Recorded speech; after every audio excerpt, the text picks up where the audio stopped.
ধরনের পোশাক পরে নামাজ পড়লে নামাজ হবে না। যেই পোশাক পরলে শরীর দেখা যায় ওই পোশাক পরলে মহিলাদের নামাজ হবে না।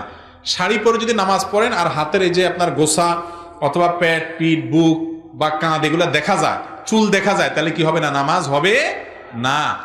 আপনি শাড়ি পরেন আর যাই পরেন, উপর দিয়ে আরেকটা ওড়না পরেন বা যাই পরেন, মাথা থেকে পা পর্যন্ত শুধু মুখমণ্ডল, দুই হাতের কবজি ছাড়া আর পায়ের পাতা ছাড়া, নিচের অংশ ছাড়া সব কি করবেন? ঢাকতে হবে। এমনকি চুলো হালকা একটু দেখা গেছে এক সেকেন্ডের জন্য ভিন্ন কথা, হয়তো সরে গেছে, সাথে সরে দিলেন, কিন্তু পুরো নামাজ জুড়ে আপনার এই হাতের এই যে অংশগুলো এগুলো যদি খোলা থাকে নামাজ হবে না। আমাদের অনেক মা বোনরা আছে বিশেষ করে গ্রামে, এখনো ওই শুধু শাড়ি পরে এমনভাবে নামাজ পড়ে যে তার শরীরের বিভিন্ন অংশ দেখা যায়। মহিলার নামাজের জন্য সতর হলো পুরো শরীর তাকে ঢাকতে হবে। কথা বুঝাতে পারছি? পুরুষরা মহিলাদেরকে শিখাই দিবেন। এবং আজকাল নামাজের ওড়না পাওয়া যায়, এক ওড়নায় শুধু মুখটা খোলা থাকবে, একদম পুরোটা ঢেকে যাবে, নামাজ শেষ, আবার ওড়নাটা ঘুরে রেখে দেন। খুব ইজি হয়ে গেছে আলহামদুলিল্লাহ। 50 বছর আগে বিয়ের কাবিন 30,000 টাকা